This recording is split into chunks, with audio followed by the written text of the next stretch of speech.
ఓం సాయిరామ్. సాయి భక్తులందరికీ నమస్కారం అండి. అందరూ ఎలా ఉన్నారు ఫ్రెండ్స్? మన సాయినాథుని దయ వల్ల అందరూ బాగుండాలని మనస్ఫూర్తిగా కోరుకుంటూ ఈరోజు ఈ వీడియోనైతే స్టార్ట్ చేస్తున్నాను. ఇక ఈరోజు వీడియోలో బాబాగారు ఎలాంటి సందేశాన్ని తీసుకొచ్చారంటే, తల్లి, అగ్నిలో నా ఈ రూపం కనిపిస్తే వెంటనే వినమ్మా, నీకోసంగా తేనెలాంటి తీయటి వార్తను తీసుకువచ్చాను, ఆనందంగా విను, అస్సలు వదులుకోకు అని బాబాగారితో చెప్తున్నారండి. మరి బాబాగారు మనకి ఏం చెప్పబోతున్నారు, ఎలాంటి సందేశాన్ని తీసుకొచ్చారు, స్వయంగా ఇలా అన్నీ కూడా మనం మన సాయి తండ్రి మాటల్లోనే విందామా? బాబాగారు ఏం చెప్తున్నారు అంటే, తల్లి, ఈ అగ్నిలో నా రూపం నీకు కనిపిస్తుందా? అయితే ఇక ఆలస్యం ఎందుకమ్మా, వెంటనే ఇప్పుడే నీ బాబా చెప్పేది విను. నువ్వు ఎదురు చూసే తేనెలాంటి తీయటి వార్తను నీ చెవిన పడేలా చేస్తాను. అవును బిడ్డ, నీ సాయి చెప్పేది అక్షర సత్యం. నీ బాబా చెప్పే మాటల్లో అబద్ధం ఉంటుందా చెప్పు? అస్సలు ఉండదమ్మా. నీ కోరికలన్నీ కూడా 24 గంటల్లో నేను నెరవేర్చబోతున్నాను తల్లి. ఎప్పుడూ కూడా నీకు వేడి సెగలాంటి బంధంతో నువ్వు అల్లాడిపోతున్నావు కదా, ఎంతగానో ఇబ్బంది పడుతున్నావు. అందుకే నీకోసంగా తీయటి వార్తను తీసుకొచ్చాను తల్లి. నీకు నీ సాయి మంచి వార్తను అందించబోతున్నారు. ఇప్పుడు నీకు సంతోషంగా ఉంది కదా? ఏదైతే నువ్వు అనుకుంటావో అదే నీకు అందిస్తాను. కాబట్టి ఎప్పుడూ కూడా నమ్మకంగా, ధైర్యంగా ఉండు. నమ్మకమైన, అనుకూలమైన ఆలోచనలు చేస్తే అనుకూలమైన వార్తలు తప్పకుండా నీకు అందిస్తాను. నీ ఆలోచనలే నీ జీవితానికి ఆధారాలని నువ్వు తెలుసుకోవాలమ్మా. ఎప్పుడూ కూడా మంచే జరుగుతుంది అని నమ్ము.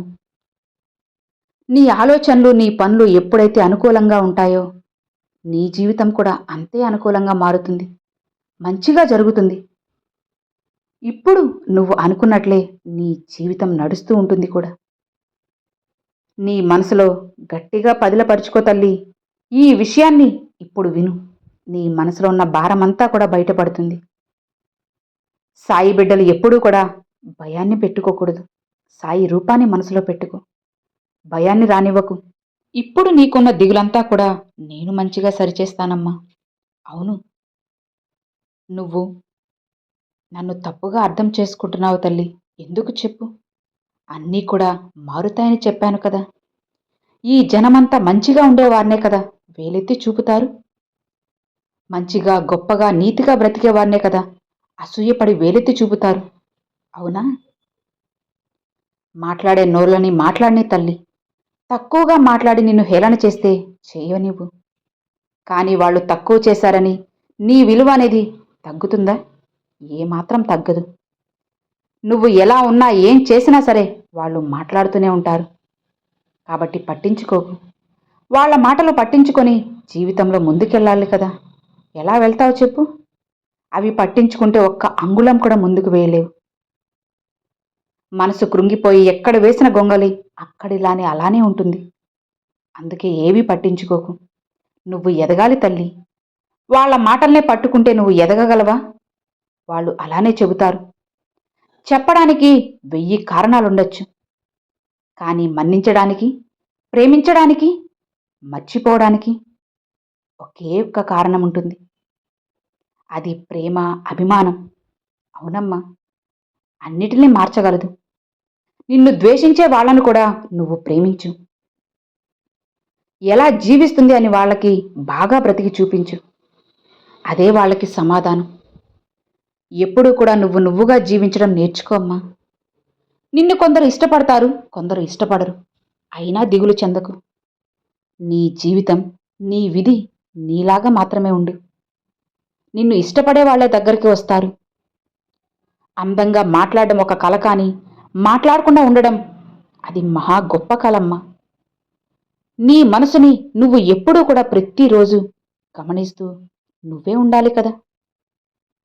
ఎందుకంటే ఎక్కువ మాట్లాడి, అనవసరంగా మాట్లాడి, వాగ్వాదాలు చేసి ఎందుకు లేనిపోని గొడవలు తెచ్చుకోవడం చెప్పు? నీ మనసుని నువ్వే అదుపులో ఉంచుకో. ప్రశాంతంగా ఉంచుకొని నీ మాటలు కూడా అందంగా ఉంటాయి. ఒక్క మాట మాట్లాడినా ఆ మాట కరెక్ట్‌గా సూటిగా ఉండాలమ్మా. అప్పుడే దానికి విలువ ఉంటుంది. ఎప్పుడూ కూడా వాగుడుకాయలా వాగుతూ ఉంటే ఎవ్వరూ పట్టించుకోరు కదా! నిన్ను అవమానించేవాళ్ళు తల దించుకునేలా నువ్వు బ్రతికి చూపించు. అప్పుడు వాళ్ళు దిగులు పడతారు. అయ్యో! ఇంత మంచివారినా మేము ఎగతాళి చేశాము అని. నిన్ను చూసి ఆశ్చర్యపడేలా ఒక మహాశక్తిగా నిలుపుతాను. నిన్ను వాళ్ళ ముందు ధైర్యంగా నిలవాలి తల్లి. అవునమ్మా. అనంత దైవమైన నీ బాబా నీకు తోడుగా ఉన్నారు కదా! నీ సాయి నీకు తోడు ఉండగా నీకెందుకు తల్లి భయం చెప్పు? నమ్మకముంచు. నాపై పూర్తి నమ్మకం, భక్తి ఇవి పెట్టుకో చాలు. నీ సాయి నామాన్ని స్మరిస్తూ ఉంటావు కదా! నేను నీకు అగ్ని కవచంలా కాపలా కాస్తూనే ఉంటాను. కాపాడుకుంటాను. నీ సమస్య ఏదైనా సరే తీరుస్తాను. నీకు నువ్వు కాపలాగా ఉంటే నీకు ఎవ్వరి అవసరం కూడా, ఆదరణ కూడా అవసరం లేదమ్మా. ఎవరో వస్తారు, ఏదో చేస్తారని ఎవరి కోసమో ఎదురు చూస్తూ నీ పనులని ఆలస్యం చేసుకోకు. నిన్ను నువ్వు నమ్ముకో. నీపై నువ్వు నమ్మకం పెట్టుకో. కింద పడిన పైకి లేయి. మళ్ళీ సాధించు. ఓడిపోయినా మళ్ళీ గెలవడానికి మళ్ళీ మళ్ళీ ప్రయత్నించు. తప్పకుండా విజయం వస్తుంది. ఓడిపోవడం తప్పు కాదమ్మా. ఓడిపోయి కూడా మళ్ళీ ప్రయత్నించకపోవడమే తప్పు. నువ్వు కింద పడ్డా కూడా నీ యొక్క లక్ష్యమే నిన్ను పైకి లేపేలా నిన్ను, నీ మనసును నువ్వు అంత దృఢంగా ఉంచుకోవాలి. జీవితంలో ఎదగాలి అనుకునే వాళ్లకు కిందకి లాగాలి అని ఒక గుంపు కాచుకునే ఉంటుంది. ఆ గుంపుని పక్కకు నెట్టేసే తల్లి. వాళ్లను దాటి నిటారుగా లేచి నిలబడు. అప్పుడు విజయవంతంగా నీ జీవితం మెరుగుపడుతుంది. ఏం జరుగుతుందో అని ఆలోచించే బదులు ఎదురెళ్ళి ఢీకొట్టి చూడు. గెలిస్తే విజయం, ఓడిపోతే అనుభవం. నిన్ను నిరాకరించిన దగ్గరే నిన్ను కావాలనుకునేలా నువ్వు జీవించి బ్రతుకు. ఇది కదా అసలైన విజయం అంటే. జీవితంలో బాధింపులు పడేవారు పాపం చేసిన వాళ్లేం కాదమ్మా. ఎక్కువ పడినట్లు వారి మనసు ఎంతో ఇబ్బంది పడుతూ ఉంటుంది. కానీ బాగా అనుభవం చెందినట్లు ఉంటుంది. ఇప్పుడు నువ్వు పక్వం చెందావు. ఇక నీ జీవితంలో ఏదైనా సాధించే ధైర్యం నీకు వచ్చేసింది. నీ జీవితంలో నువ్వు ఏదైనా సరే అనుభవిస్తావు. చెడైనా సరే అంతా తొలగిపోయి తియ్యటి తేనెలాంటి శుభవార్తలు నీ ఇంటి ముందు వస్తా ఉన్నాయి. నువ్వు కోరింది నీకు చేరే కాలం వచ్చేసింది బిడ్డ. భయపడకు. నీ జీవితంలో నీ సాయి వాక్కు ఫలించబోతుంది. ఆ రోజులు ఎంతో దూరంలో లేదమ్మా, అతి దగ్గరలోనే ఉన్నాయి. ఇక నుంచి నువ్వు ముందుకు వెళ్ళడమే గెలవడం. గెలవడం మొత్తం నీకే సొంతం. గెలవడం మాత్రమే నీ పని. ఓడిపోవడం నీ చరిత్రలోనే లేదమ్మా, రాదు కూడా. నీ జీవితంలో ఓటమి అనేది ఇక అస్సలు ఉండకూడదు. నువ్వు ముందు ఏ అవకాశం వచ్చినా ప్రయత్నిస్తూ ఉండు. చిన్నదా పెద్దదా అని చూడకు. ప్రతి అవకాశాన్ని ఉపయోగించుకో. మిగతాదంతా నీ తండ్రికి వదిలే. ఎప్పుడూ కూడా ఫలితం ఆశించాలి అంటే ముందు ప్రయత్నించాలి కదా.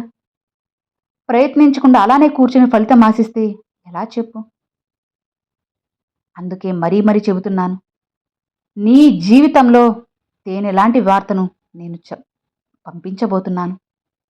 ఈ సాయి తండ్రిని నమ్ముకున్న నీకు అంతా శుభమే. నిన్నుగా ప్రేమించే వాళ్ళని మాత్రం అస్సలు వదులుకోవద్దు తల్లి.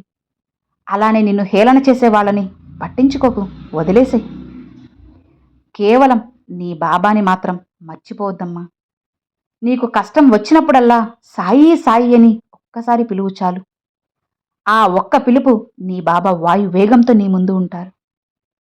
అవును, నేను నీకు జ్వాలలా రక్షణలా ఉంటానమ్మా. ఎప్పుడూ నిన్ను వదిలిపెట్టను. ఎక్కడున్నా ఎంత దూరంలో ఉన్నా సరే నీ సాయి అనుగ్రహం పరిపూర్ణంగా నీకు ఉంటుంది. ఆశీర్వాదాన్ని నేను నీకు ఇస్తున్నాను కదా. ఇక నిశ్చింతగా ప్రశాంతంగా ఉండు. నీ సాయి తండ్రి నీకు తోడు ఉండగా ఇక నీకు ఎలాంటి దిగులు, భయము, బాధ ఏమీ అవసరం లేదు. సంతోషంగా ఉండు తల్లి. కొండంత అండగా నీ సాయి తండ్రి నీకుండగా నీకు భయమేలా? నువ్వు భయపడవచ్చా చెప్పు? ఇక నువ్వు నిశ్చింతగా ప్రశాంతంగా ఉండు. అన్నీ నీ బాబా చూసుకుంటారు. అని బాబాగారైతే చెప్తూ ఉన్నారండి. సో విన్నారు కదండి, ఈ రోజున బాబాగారు ఒక చక్కటి సందేశాన్ని అయితే మనందరి కోసంగా తీసుకొచ్చారు. మరి ఈరోజు బాబాగారు పంపించిన ఈ సందేశం మీ అందరికి నచ్చింది అని అనుకుంటున్నాను. నచ్చితే ఒక చిన్న లైక్ చేయండి, మరికొంతమంది సాయి భక్తులకు షేర్ చేయండి. ఫస్ట్గా మన ఛానల్ చూసేవాళ్ళు సబ్స్క్రైబ్ చేసి సపోర్ట్ చేయండి friends. Thanks for watching. Om Sairam.